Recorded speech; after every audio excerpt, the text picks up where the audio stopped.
Hey guys, and welcome back to yet another video for the channel. I hope you guys can hear me okay. I have a kerosene heater running right next to me. It is currently very cold.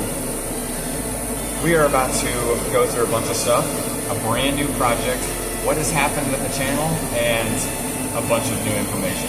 I can't wait for you guys to see all of it, and I can't wait to show you and bring you through this journey. We'll see you in the video.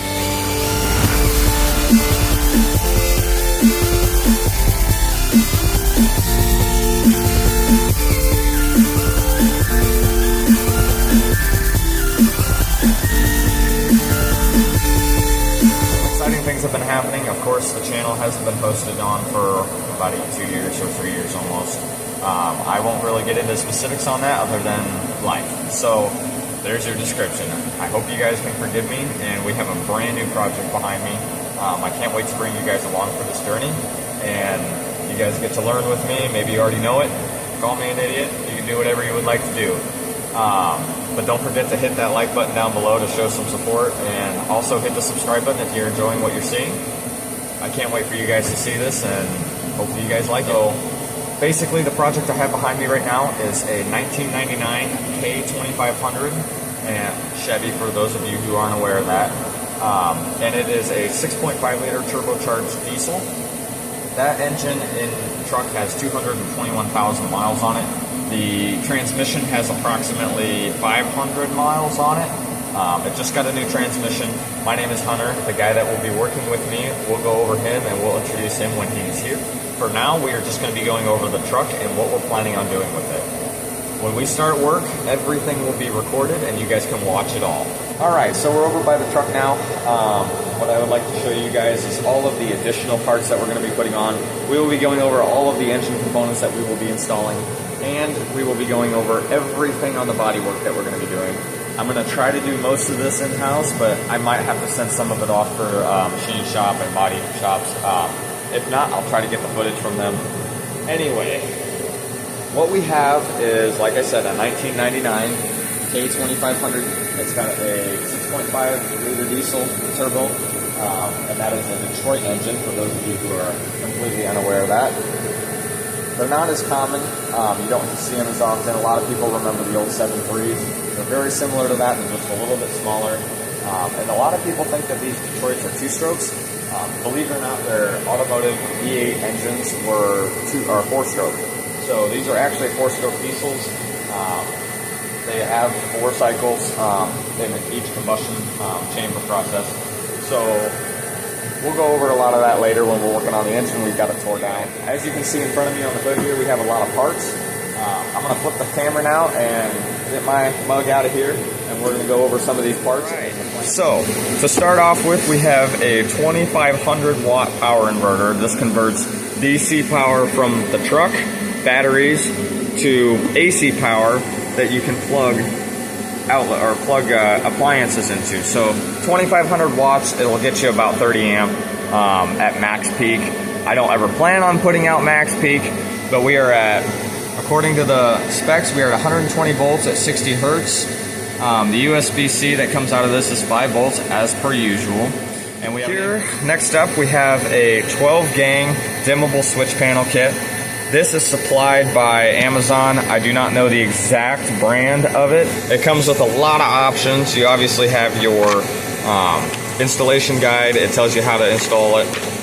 And then you have all of your stickers that you could ever use. So because these are programmable and you wire them in yourself, you have all of your, everything that people would typically use them for. A lot of marine applications. And then obviously play applications, mudding, stuff like that. We also have utility options and stuff for all that. And this 12 gang actually comes with 2 sheets of these stickers, and they are not the same. So if you set them side by side, you'll see that they're not the same. We have plenty of options to put the stickers on, which we will go over what we're using it for soon. This is your button panel. We will go over this eventually when we install it. For now, we're going to go ahead and tuck it away back in the box, nice and clean. This is actually the control panel, which is what I was after, to control voltage. This allows me to tie in any circuit I want to battery power, and that control panel will turn on.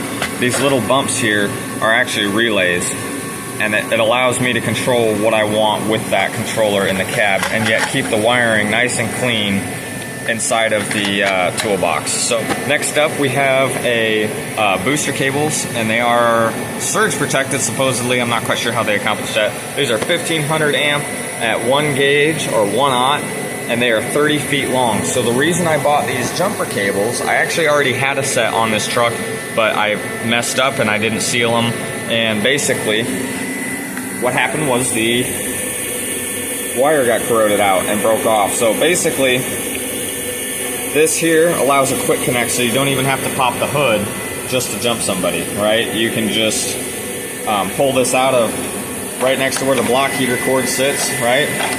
Pull this out of here, plug straight into your jumper cables, bada bing, bada boom, you're done.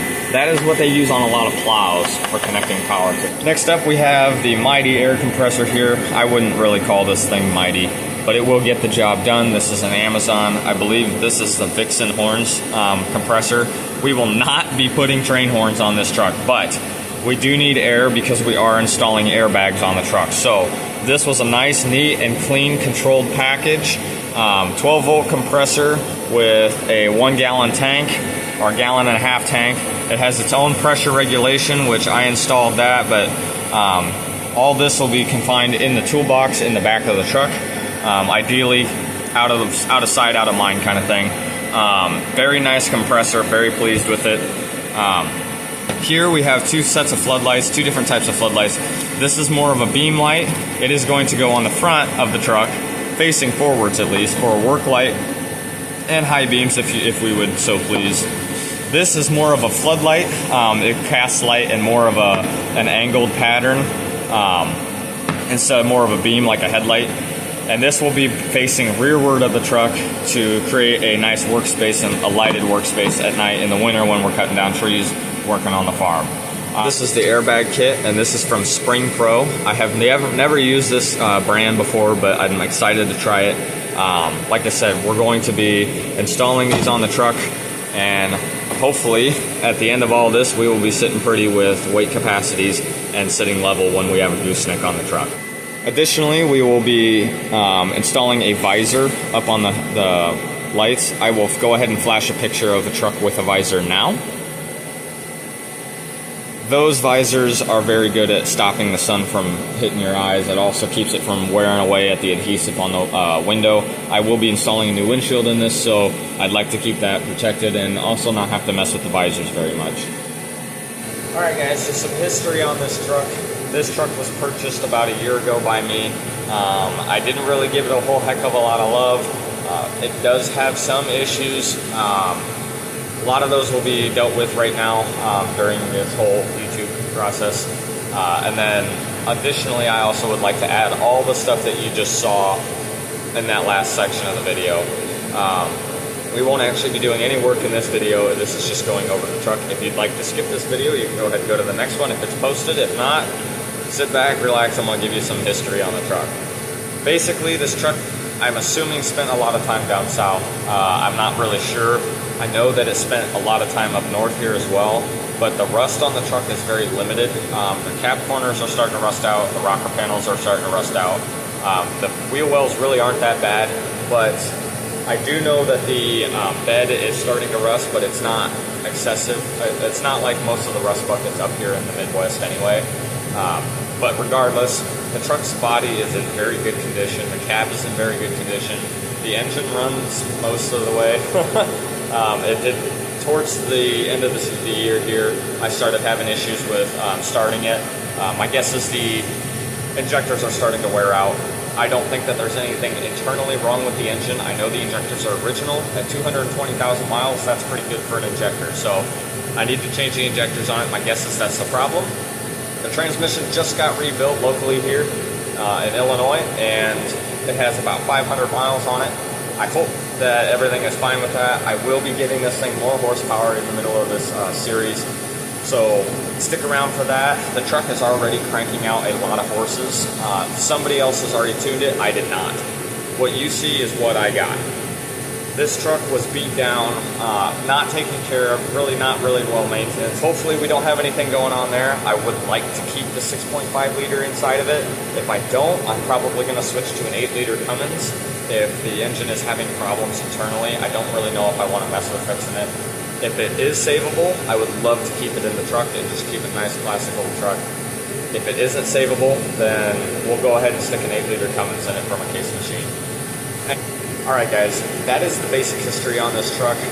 I can't wait for this thing to be done. It's going to be a lot of work and it's going to take a lot of time, especially with all of the detail work. We're replacing the rust on the corners of the cab, we're replacing the rocker panels and the floor pan at the driver's side, and we have to take the engine out. It's going to take a long time for this thing to get done. I do plan on sticking at it and keeping it, working. I need this truck by next spring, so it's got to be done before then. Currently it is December 9th, so we're hoping by February 20th we're done. Not sure if that timeline's going to work or not. I hope it does. I can't wait to see it done, and I hope you guys will stick with me. I really, really, really appreciate you guys sticking to the end of the video, and I also really appreciate the people who have been subscribing and supporting me all this time, even though I haven't been posting. It has meant the world to me to see that people still care about the channel and still want to watch my videos. So I'm hoping I can give you guys some new content to stick with, and I hope that we can start growing this channel to a point where this channel can start funding additions to this truck. I would be more than happy to just do this my whole life. But like I said, that's down the road, that's in the future. I hope to see you guys in the next video. Thanks for watching. Don't forget to hit that like button and subscribe.